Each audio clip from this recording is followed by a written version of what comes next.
Hello बच्चों, आज हम अध्ययन करेंगे वैद्युत क्षेत्र चैप्टर में क्षेत्रफल वेक्टर। क्षेत्रफल वेक्टर क्या होता है? जैसे कि आप लोग जानते हो कि अगर कहीं पे वैद्युत क्षेत्र लगा हुआ है, ये मान ले कोई एरिया है और यहाँ पे कोई वैद्युत क्षेत्र अप्लाई है। वैद्युत क्षेत्र, इस एरिया में कोई वैद्युत क्षेत्र अप्लाई है, तो इस एरिया से गुजरने वाली जो वैद्युत बल रेखाएं हैं वो बताती हैं कि इसकी प्रबलता, इस वैद्युत क्षेत्र की प्रबलता कितनी है।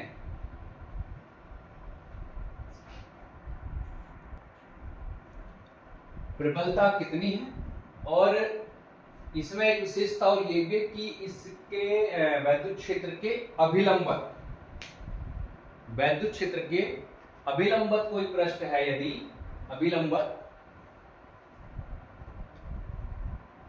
तो इसकी प्रबलता कितनी होगी, ये आपका जो है हम पढ़ चुके हैं। अब इसमें यदि हम इसकी डायरेक्शन बदल देते हैं, डायरेक्शन चेंज कर दी, अगर हम डायरेक्शन बदल देते हैं, दिशा बदल दे, अगर इसकी डायरेक्शन बदल जाती है तो जो वैद्युत बल रेखाएं हैं वो इस एरिया से कम गुजरेगी।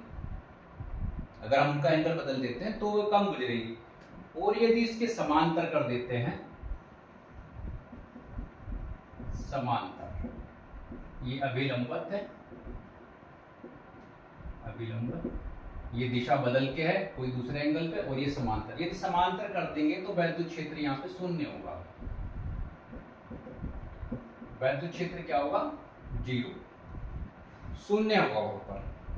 तब हम क्या देखते हैं कि हमें इस क्षेत्रफल को ही नहीं देखना, इस एरिया को ही नहीं देखना, हमें क्या देखना, उसका ओरिएंटेशन, यानी कि और उसके साथ साथ क्या क्या चीजें हमारी अप्लाई हो रही हैं उसमें।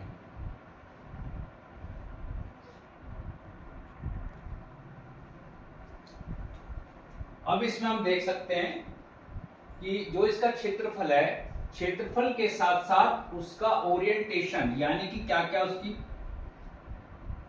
और विन्यास हो सकते हैं, उसको भी हमें देखना होगा इसमें। ऐसा नहीं है कि हम इसको ऐसे मान के छोड़ देंगे।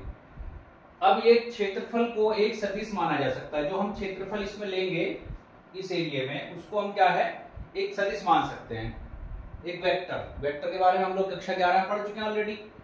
और इस समतल क्षेत्रफल सदिश को एक समतल पर खींचे गए अभिलंब द्वारा स्पेसिफाई कर सकते हैं। इस सदिश को हम क्या करेंगे, क्षेत्रफल खींचे गए अभिलंब के द्वारा स्पेसिफाई कर सकते हैं। जैसे हमने ये खींचा, उसके द्वारा हम इसको बता सकते हैं। और जिसकी दिशा क्या होगी, पृष्ठ पर खींचे गए बहिर्मुखी अभिलंब के अनुदिश होगी, यानी कि बाहर की ओर होगी। अब इसके लिए हम क्या देखते हैं कि एक एरिया हम ले लेते हैं, ये ठीक है, ये हमने ले लिया, और इसमें ये एक जो है वेक्टर क्षेत्रफल ले लिया। ठीक, वेक्टर क्षेत्रफल क्या होगा इसका, ये है क्षेत्रफल ds, क्षेत्रफल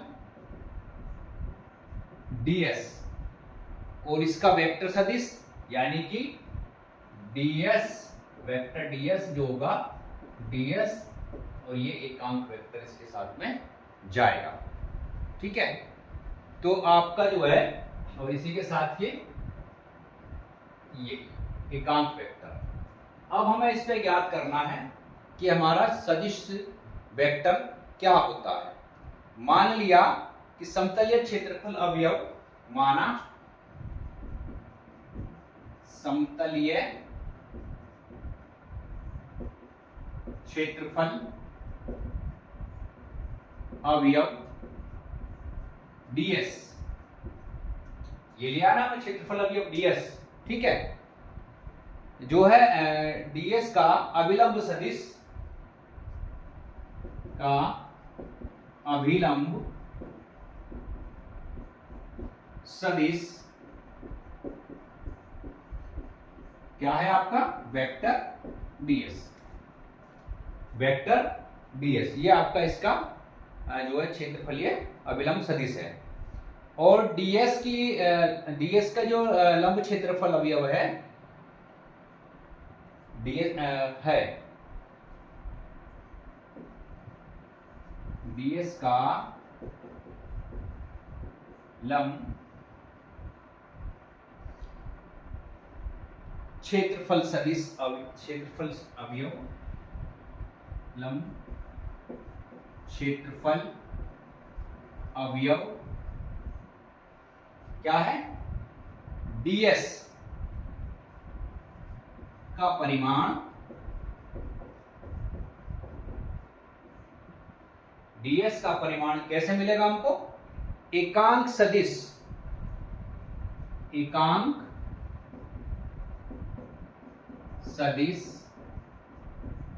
n कैप ये फैक्टर उसके साथ में काम करेगा। एकांक सदिश n वेक्टर हो तब n वेक्टर नहीं n कैप हो तब ds इक्वल टू वेक्टर में ds n कैप ये आपका होगा, ये होगा आपका सदिश क्षेत्रफल सदिश। ठीक है, ये आपका क्या आएगा? क्षेत्रफल सदिश का जो रूप निकल के आएगा हमारे पास वो किस रूप में आएगा? यानी कि हम क्या कर सकते हैं, इसमें जो है जो सदिश और वक्रित क्षेत्रफल मतलब ये जो क्षेत्रफल है हमारा, ये पूरा घिरा हुआ क्षेत्रफल जो है, इसको हम मान सकते हैं कि ये बहुत सारे जो है छोटे छोटे क्षेत्रफलों से मिलकर बना हुआ है। ठीक है, छोटे छोटे क्षेत्रफलों से मिलकर बना है और इसके जो जितने भी क्षेत्रफल हैं उनको सबको एक छोटा छोटा समतल माना जा सकता है। जैसे कि एक छोटा सा ये बना हुआ, एक छोटा सा यहाँ बना हुआ, एक छोटा इस तरह, तो इनको एक समतल मान सकते हैं। प्लेन मतलब जैसे कि आपका ब्लैक बोर्ड है, ये प्लेन है एकदम, इसको ऐसे माना जा सकता है। ठीक है, तब इसमें से जो है हम एक सदिश को इस क्षेत्रफल अवयव के साथ में संबद्ध कर सकते हैं। यानी कि इसमें से जैसे बहुत सारे मान लिए हमने, ये छोटे छोटे बहुत सारे हो गए, तो इसमें से हम किसी भी एक को इसके साथ में कनेक्ट कर देंगे, जोड़ सकते हैं, यानी कि एक उसको संबद्ध उसके साथ में कर सकते हैं। ठीक है,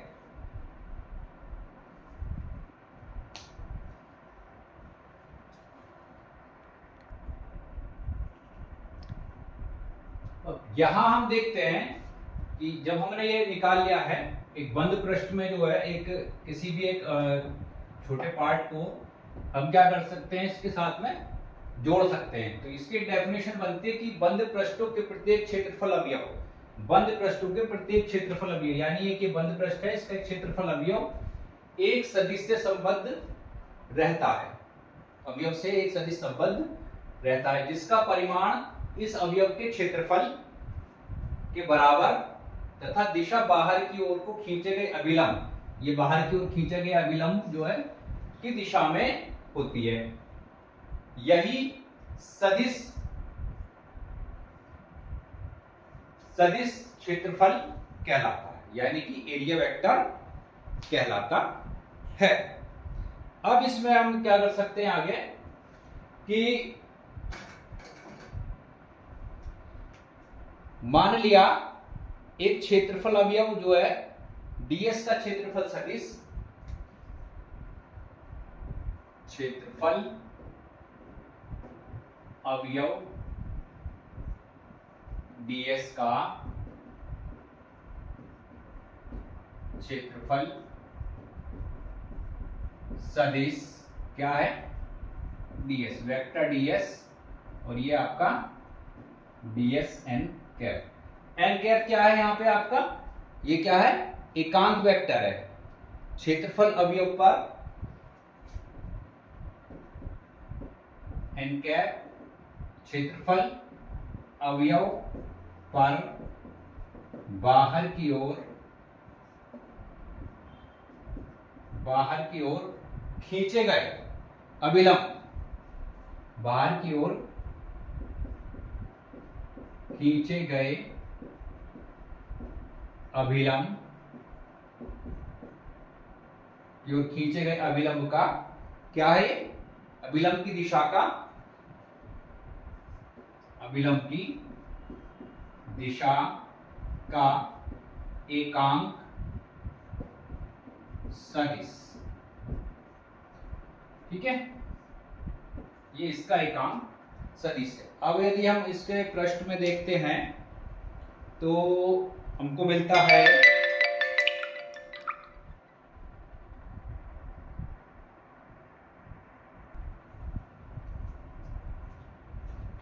अब हम देखते हैं कि क्षेत्रफल अवयव के ds का क्षेत्रफल सदिश, अभी जो हमने लिया था पहले, तो ds वेक्टर का जो क्षेत्रफल सदिश है ds वेक्टर ds, इसका जो क्षेत्रफल अवयव ds n कैप क्या है, इसमें क्षेत्रफल अवयव पर बाहर की ओर, क्षेत्रफल अवयव पर बाहर की ओर खींचे गए अभिलंब की दिशा का एकांक सदिश है, पिछले चित्र में जो हमने देखा। अब हम इस चित्र में देखते हैं कि एक कोई बंद वक्र हमारे पास में ये है, बंद पृष्ठ है ये पूरा, इस पर हमने एक छोटा सा क्षेत्रफल अवयव ले लिया है ये। ठीक है, अब हम देखेंगे कि इसका क्षेत्रफल सदिश कैसा होगा। तो इसकी मान लिया दिशा जो है बाहर की ओर है, ds इसका क्षेत्रफल अवयव, वेक्टर ds इसका क्षेत्रफल सदिश और n कैप। तो फॉर्मूले के अनुसार यदि हम देखते हैं, कोई संपूर्ण पृष्ठ S समतल है और इससे संबद्ध क्षेत्रफल सदिश S की वैल्यू किसके बराबर है, वेक्टर S इंटू इसका जो एकांक वेक्टर है ये हमारा फॉर्मूला बन जाता है क्षेत्रफल सदिश के लिए। ठीक है, ये हमारा फॉर्मूला क्षेत्रफल सदिश के लिए बन जाता है। अब इसके आगे आते हैं समतलीय कोण, समतलीय कोण, समतलीय कोण, प्लेन एंगल, प्लेन एंगल, ये क्या होते हैं, किसी वृत्त के चाप, एक वृत्त यदि हम ले लेते हैं और उस पर कोई चाप लगा लेते हैं, ये लगा लिया, ये मान लिया थीटा एंगल बनाता है। तो ये थीटा एंगल जो बनाता है, तो इस थीटा एंगल की वैल्यू कहां से निकल के आएगी, हमको ये देखना है। तो हमारे पास जो फार्मूला बनता है, पहले हम इसकी डेफिनेशन देख लेते हैं कि किसी वृत्त के चाप द्वारा केंद्र पर अंतरित कोण, किसी वृत्त के चाप द्वारा केंद्र पर अंतरित कोण,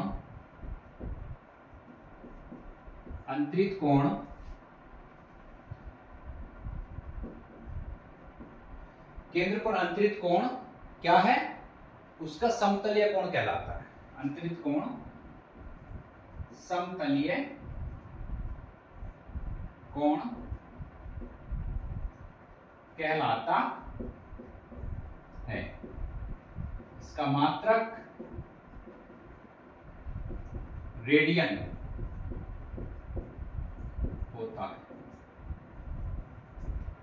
इसका मात्रक क्या है, रेडियन होता है।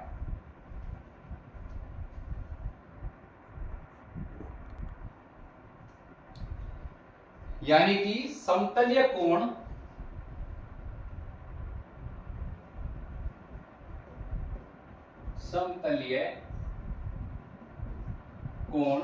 बराबर, यानी थीटा बराबर क्या होगा, चाप की लंबाई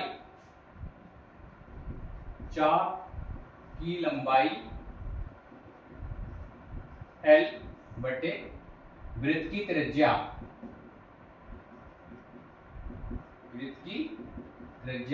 स्मॉल r। यहां अगर हम देखते हैं एक वृत्त जिसकी त्रिज्या r है, कोई L लंबाई का चाप यहां लगाता है ये क्या है, इसका एल लंबाई का चाप है, ये एल है, और यहाँ पे थीटा एंगल बनाता है। तो हम थीटा की जो कैलकुलेशन करेंगे तो वो आएगी चाप की लंबाई बटे वृत्त की त्रिज्या, यानी कि theta equal to L upon R. यहां से हम देख सकते हैं theta equal to L by R, ये हमको प्राप्त होता है। अब इसमें हम देखते हैं यदि एल जो है वो किसके बराबर है, आर के बराबर आ जाता है आपका। यदि L is equal to R, दोनों बराबर हो गए, तब theta equal to 1 degree. Theta की वैल्यू कितनी आ गई, 1 आ गई। तो हम कह सकते हैं कि एक रेडियन वह समतलीय कोण है जो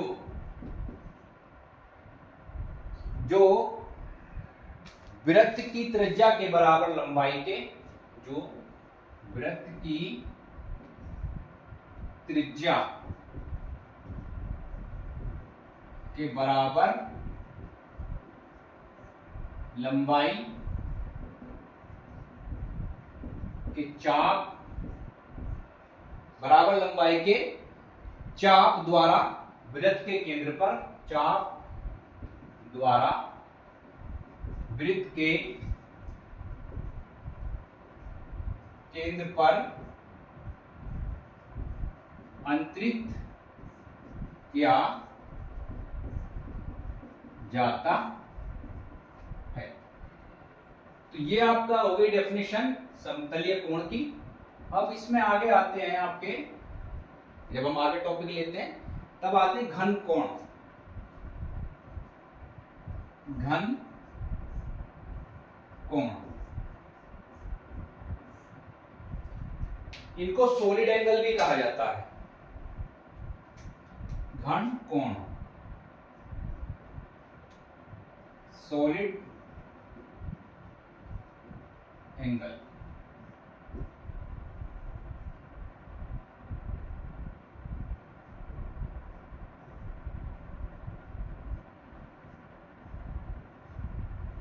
घन कोण। अब ये तो थे हमारे समतलीय कोण, वृत्त इत्यादि की बात कर रहे थे जब उसमें। अब आते जो अगर ठोस कोणों की बात की जाए, ठीक है, इनको ठोसीय कोण भी कहते हैं, घन कोण या ठोसीय कोण ये भी कहा जाता है। और इनको जो प्रदर्शित करने का जो इनका सिंबल है वो है ओमेगा। ओमेगा, इससे इन्हें प्रदर्शित किया जाता है। होता कैसे है कि अगर हम कोई एक ठोस लेते हैं इस तरह से,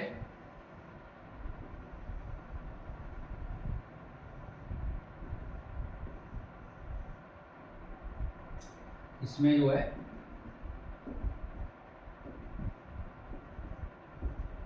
ये कोई हमने ठोस लिया है और इसमें कोई एक पार्ट, कोई एक हिस्सा हमने ये ले लिया। इसके लिए हमें ठोस कोण अपना ज्ञात करना है। ये ओमेगा, इसकी दूरी यहां से ओ, ये डी आर यानी आर है, ठीक है। और ये जो है एंगल यहां बनता है डी ओमेगा। जो ठोस कोण है उनको मापने का ये तरीका है। और ये हमारे गोले का ये एरिया है इसका डी ए, ये हमारे गोले का पृष्ठ है, गोले का, ठोस गोले का पृष्ठ है। इसको कैसे हम निकालते हैं कि वृत्त के चाप द्वारा केंद्र पर अंतरित कोण। तो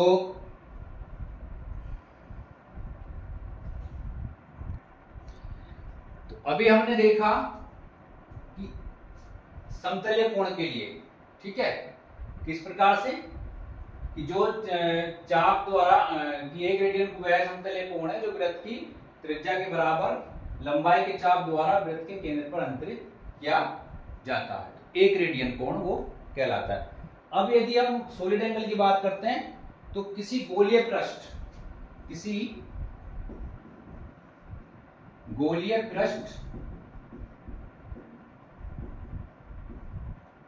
यानी कि स्फेरिकल सरफेस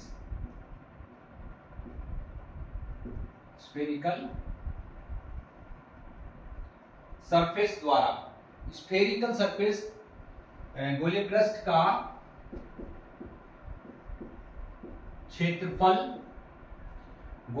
का क्षेत्रफल गोले के केंद्र पर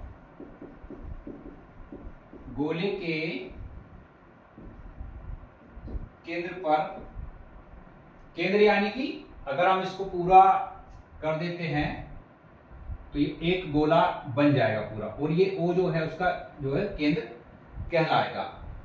तो केंद्र पर जो कोण अंतरित करता है, ठीक है। देखिए ये दोनों से मिलकर हमारा ये एंगल यहां बना हुआ है डी ओमेगा, ठीक। जो कोण अंतरित करता है उसे क्या कहते हैं? घन कोण कहते हैं, उसे घन कोण, सॉलिड एंगल कहते हैं। इसे ओमेगा से प्रदर्शित करते, इसे प्रदर्शित करने का क्या है? ओमेगा है। उसको थीटा से कर रहे थे, इसको ओमेगा से करते हैं, दोनों का अंतर यही है। अब इसके आगे हम इस चैप्टर का जो टॉपिक है अपने अगली क्लास में देखेंगे। अभी आप लोगों से सबसे यही गुजारिश है, अच्छी नॉलेज और अच्छे नोट्स अपने इंटर क्लास के यूपी बोर्ड परीक्षा के लिए तैयार करने के लिए चैनल को सब्सक्राइब करें, अपने दोस्तों को शेयर करें, लाइक भी करें। Thank you.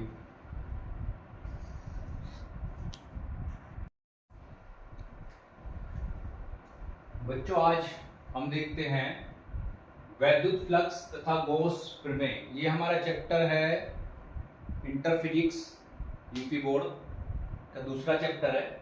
उसके अंदर एक टॉपिक आता है वैद्युत फ्लक्स। अब ये वैद्युत फ्लक्स होता क्या है, इसके लिए हम क्या करेंगे, एक कोई एरिया ले लेंगे, समतल पृष्ठ इसको बोलते हैं, एक क्षेत्रफल ये ले लिया हमने, और इसके भी इस एरिया, ये कोई कुछ भी है, मतलब कोई भी आइटम ले सकते हैं, उसके भी एक छोटे पार्ट को हमने अपना जो है सदिश क्षेत्रफल मान लिया, जो कि हम लोग ऑलरेडी पढ़ चुके हैं, ठीक है।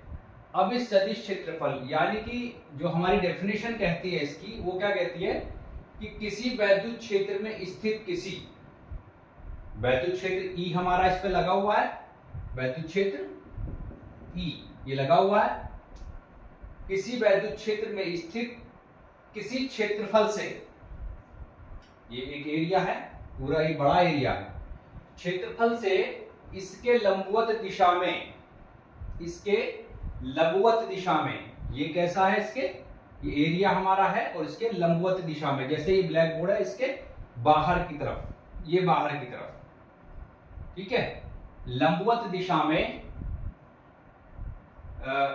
गुजरने वाली वैद्युत बल रेखाओं की संख्या, तो ये एंटर यहां से कर रही है और इधर से गुजर रही है, गुजरने वाली बल रेखाओं की संख्या को उस क्षेत्रफल से बद्ध वैद्युत फ्लक्स कहते हैं। यानी कि ये जो हमारा एरिया है, इससे बद्ध, इसको हम क्या कहेंगे, वैद्युत फ्लक्स कहेंगे, जितनी वैद्युत बल रेखा इससे हमारी गुजर रही है। अब इनकी काउंटिंग हम कैसे करते हैं, इसको हम कैसे ज्ञात करेंगे कि हमारा जो है कितना वैद्युत फ्लक्स इस पे बनेगा, उसके लिए हम क्या करते हैं, अच्छा इसको हम जो है फाई ई, ये आपका फाई ई से इसको प्रदर्शित करते हैं। अब उसके लिए हम क्या लेते हैं, मान लिया इसमें एक हम छोटा सा वेक्टर क्षेत्रफल वेक्टर मान लेते हैं ये डीए। डीए जो है हमने एक छोटा सा क्षेत्रफल सदिश मान लिया अपना। अब इस पे हम अपनी सारी जो है कैलकुलेशन इसी के आधार पे करेंगे। ये क्या कहता है कि माना क्षेत्रफल अवयव डीए की स्थिति पर वैद्युत क्षेत्र की तीव्रता ई है। मान लिया इस पर क्या है, वैद्युत क्षेत्र की तीव्रता ई है, ये हमने इस पे मान लिया है। और क्षेत्रफल सदिश डीए वेक्टर ई के साथ में क्या है, थीटा कोण बनाता है। ये यहाँ पे आप देख लेंगे हमारा डीए जो है वो ये है और ये हमारा है ई, जो इसके साथ में थीटा एंगल बना रहा है। ठीक है, अब जब ये थीटा एंगल बना रहा है तो ई वेक्टर ई का डीए की दिशा में जो घटक है, आप लोगों ने घटक के बारे में पढ़ा होगा, एक होता है क्षैतिज घटक, एक ऊर्ध्वाधर घटक। तो यहाँ हमारा जो घटक है क्षैतिज घटक है, इसके साथ में क्षैतिज घटक है वो क्या है, ई कॉस थीटा।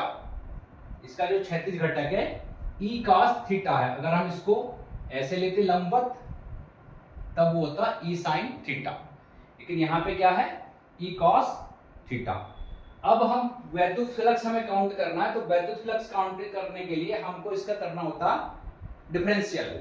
डिफरेंशियल जो मैथ के बच्चे हैं वो जानते होंगे। तो डिफरेंशियल के लिए हम क्या करेंगे, डी फाई ई, हम इसको फाई ई से प्रदर्शित कर रहे हैं, डी फाई ई। और हमारा जो क्षैतिज घटक क्या है ई कॉस थीटा, और किसके लिए है, डीए के लिए। तो सीधी सी बात है ई कॉस थीटा डीए।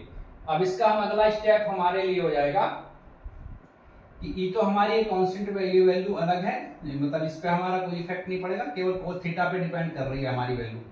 तो E d A cos theta, E d A cos theta, इसको हम इस रूप में भी लिख सकते हैं, d phi E equal to vector E dot d A, vector d A. अब आप लोगों ने ये फर्स्ट बुक कक्षा 11 में पढ़ी थी कि A dot B, A dot B पढ़ा था वहां पर, A dot B, vector A dot B, तो इसकी वैल्यू आती थी A B cos theta, A B cos theta. वही फार्मूला यहाँ अप्लाई होता है। अब हम ये हमारे छोटे से पार्ट का था, इसका ये छोटा सा एक क्षेत्रफल सदिश हमने लिया था। अब हमको इस पूरी बॉडी के लिए अगर देखना, ये पूरी बॉडी हमारी एक है, इसके लिए हम क्या करेंगे, अतः संपूर्ण पृष्ठ से होकर जाने वाला वैद्युत फ्लक्स। तो उसके लिए हमको क्या करना होता है, इस क्वेश्चन का क्या करना होगा, समाकलन करना होगा। एक मैथ में एक टेक्ट आता है समाकलन, एक विधि है समाकलन विधि। समाकलन विधि यहां लगाते हैं और हम जो है अपना इस संपूर्ण बॉडी से गुजर कर जाने वाले वैद्युत फ्लक्स की गणना कर लेते हैं। यहां पर हम एक दो चीज और देख सकते हैं साथ में अभी, कि ये देखिए ये हमारा है डीए, समतल पृष्ठ है हमारा जिसको हमने माना हुआ है। ठीक है, इस समतल पृष्ठ के जो डीए सदिश है वो हमारा इधर है और वैद्युत क्षेत्र ई भी हमारा इधर ही है।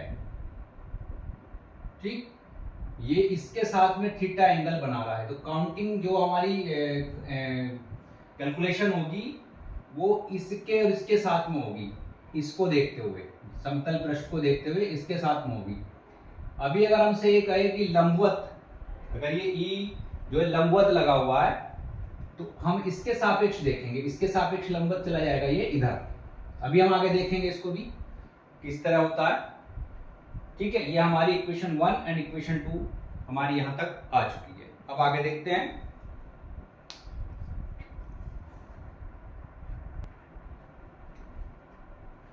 तो अभी आपने देखा इक्वेशन 2 में, जो हमारी इक्वेशन 2 आई हुई थी, उसमें फाई ई का समाकलन करने पर हमें पूरा जो बॉडी है हमारी उसका वैद्युत फ्लक्स प्राप्त हो जाता है।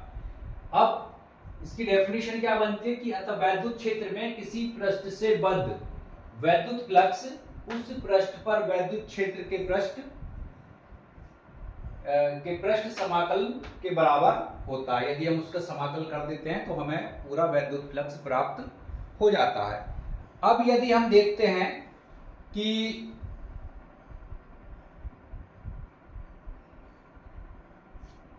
यदि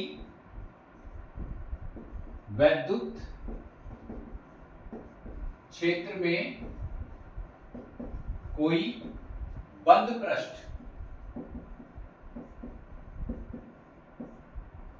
पृष्ठ आ जाता है, ठीक है, बंद पृष्ठ यानी कि क्लोज्ड। यदि वैद्युत क्षेत्र में कोई बंद पृष्ठ है, जैसे क्या हो सकता है वो, जैसे कोई गुब्बारा, गुब्बारे को आप लोगों ने देखा होगा, ठीक है, तो वो एकदम बंद होता है चारों तरफ से। जैसे कोई गुब्बारा वायु से भरा, वायु से भरा, तब उसमें क्या होगा, जैसे कोई वायु से भरा गुब्बारा हमने ले लिया, तब इसके पृष्ठ से गुजरने वाला वैद्युत फ्लक्स, तब इसके पृष्ठ से गुजरने वाला वैद्युत फ्लक्स, तो वही फाई ई।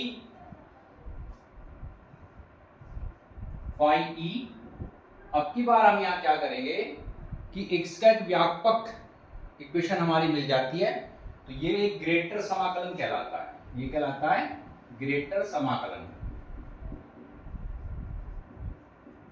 इस फार्मूले को लगाकर हम उसका वैद्युत फ्लक्स ज्ञात कर सकते हैं, ठीक है। अब हम इसमें क्या करते हैं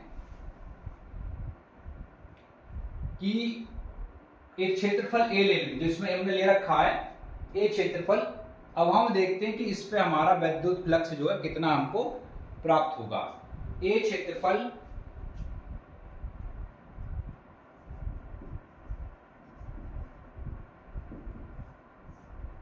एक ए क्षेत्रफल ले लिया हमने, ठीक है, कि समतल पृष्ठ, ए क्षेत्रफल के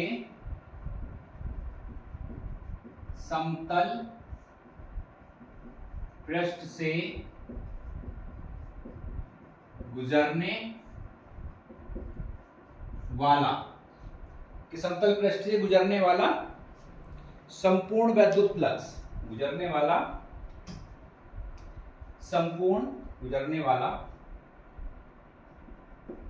संपूर्ण वैद्युत फ्लक्स, उसको कैसे निकालेंगे, वही फार्मूला हमको लेना है, फाई ई समाकलन vector E dot vector D A, ठीक है। इसका भी हम एरिया के, इसका जो एरिया ले रखे हैं उसके लिए हम इसका समाकलन कर रहे हैं। अब इसको यदि हम हल करते हैं तो ये क्या आएगा, इसको हम इस प्रकार भी लिख सकते हैं, E D A cos theta. ये भी हमने फॉर्मूला पीछे देखा ही है कि ए डॉट बी बराबर ए बी कॉस थीटा खुलता है, तो इसी तरह से ये भी आपका ये आ गया। अब इसमें आपका जो है ई ए कॉस थीटा तो सेफ हो जाएगा, ठीक है, फाई ई ए ई कॉस थीटा, ये तो सेफ हो गया। अब हमें जो समाकलन करना है इसका डीए का करना है, डीए का करना ए के लिए। अब इसका जब हम समाकलन करेंगे तो जब इसका समाकलन होगा तो ये वैल्यू आएगी हमारी a, phi E is equal to e cos theta a, ये नहीं आएगा इसमें, ये आपका आ गया उसके लिए संपूर्ण वैद्युत फ्लक्स। अब इसमें कहेंगे ये इसका लिए सीधे डायरेक्ट आप फार्मूला अप्लाई करते हैं, चूंकि डी ए इक्वल टू ए, इसको जब हल करते हैं तो इसकी वैल्यू हमारी यही मिलती है। अब यहां पर जो है जो ई ए कॉस थीटा है, इसका हम एक रूप और लिख सकते हैं, या तो फाई ई ए कॉस थीटा, एक तो ये हो गया। दूसरा रूप क्या लिख सकते हैं, phi E is equal to vector E dot vector A, vector E dot vector A, ये भी लिख सकते हैं इसको। आपको ऐसा भी मिल सकता है, अगर वेक्टर रूप में इसको पूछता तो आपको ये इसका वेक्टर रूप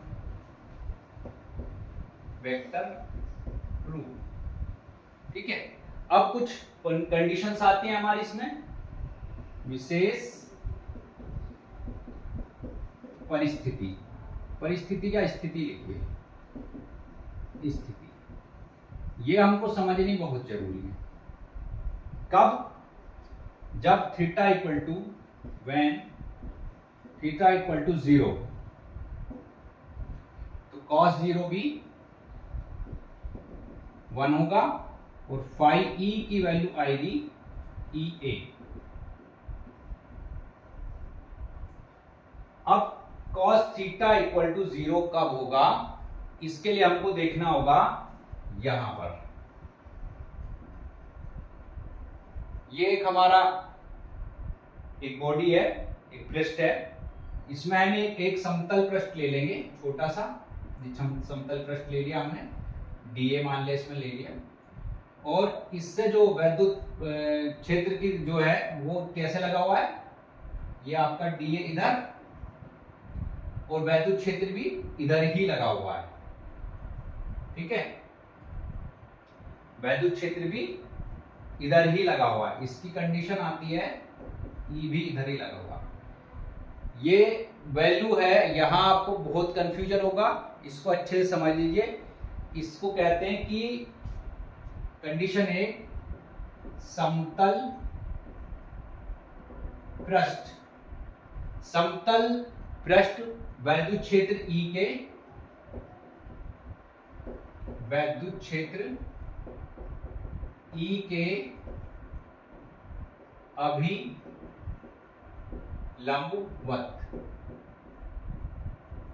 हो तब।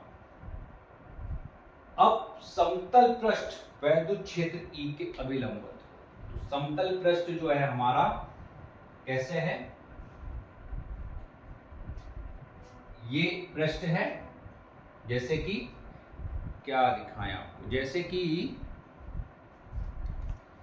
ये इसी तरह है ना, ये पृष्ठ है हमारा, तो ये जो है ई जो है इधर से मान लिया ये लंबवत, इस तरह से ये अभिलंबवत। लेकिन यहां सोचने की बात यह है, क्योंकि कैलकुलेशन जो हमारी हो रही है वो इस डीए के साथ हो रही है, लेकिन इस डीए के साथ में इसका एंगल बन रहा है 0, थीटा यहां पे बन रहा है 0, तो यहां पर जो वैल्यू आती है हमारी, इसीलिए थीटा इक्वल टू 0 तो cos 0 इक्वल टू 1, तो ये फाई ई इक्वल टू ई ए, यानी कि अधिकतम होगा, यानी कि इस पूरे एरिया में बहुत सारी वैद्युत बल रेखाएं निकल रही है, ठीक। दूसरी कंडीशन क्या आती है, when theta equal to 90 degree, theta equal to 90 degree, तो cos 90 इक्वल टू 0, तब क्या होगा, समतल पृष्ठ वैद्युत क्षेत्र ई के समांतर है। अब ये देखिए यहां पर हम इसी तरह से एक बॉडी लेंगे, इसमें डीए ले लिया हमने, ठीक है। अब ये डीए तो हमारा भी वेक्टर सदिश तो मैंने इधर लिया हुआ अपना, ठीक। अब उसमें ई इधर था, अब किधर है, अब इधर है, तो ये इसके लिए तो लग रहा है कि 90 डिग्री पे है, लेकिन ये जो हमारा डीए हमने माना है, कैलकुलेशन हमारी इसके अनुसार हो रही है, इसके तो ये कैसा है, समांतर है। पहले क्या था, ऐसे था, अब ऐसे है, ठीक। तब ऐसा है तो ये डीए के साथ में कितना 90 डिग्री का कोण बना रहा है, इसके समांतर है, जो DA है और उसके 90 डिग्री बना रहा है, तब theta equal to 90 equal to 0, तो फाई ई की वैल्यू भी 0 ही आएगी इसमें, फाई ई की वैल्यू भी उसमें 0 ही आएगी। ठीक है, अभी और प्रॉपर्टी है, देखते हैं आगे उनको भी।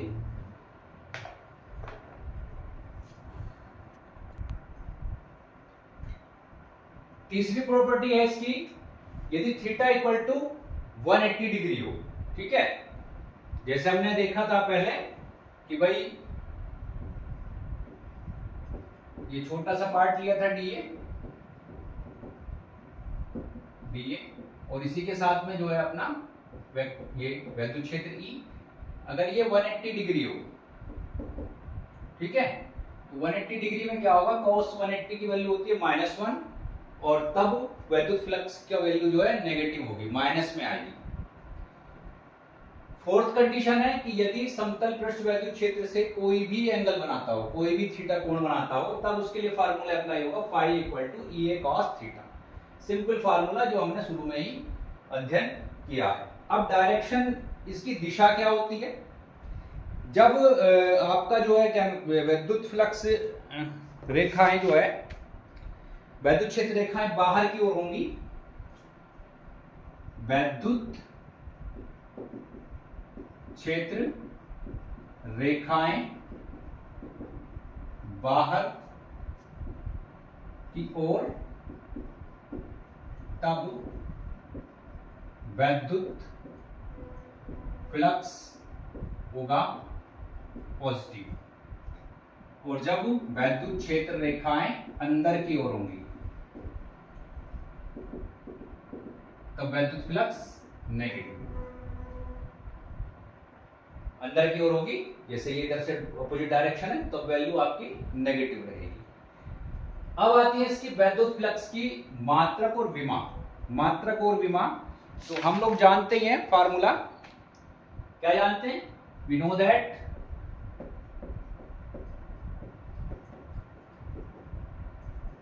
Phi E is equal to EA cos theta.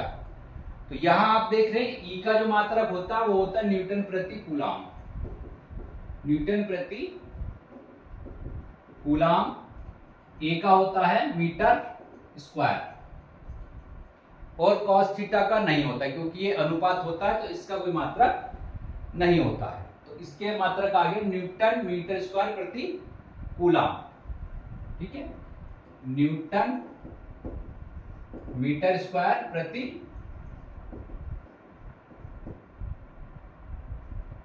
Coulomb, Newton metre square प्रति कूलाम, या इसको शॉर्ट फॉर्म में इस प्रकार भी लिख सकते हैं, काफी जगह आपको मिल सकता है NM स्क्वायर C-1, ये भी मिल सकता है। अब इसकी विमा देखते हैं, तो विमा भी कठिन नहीं है, एकदम सरल विमा निकलेगी।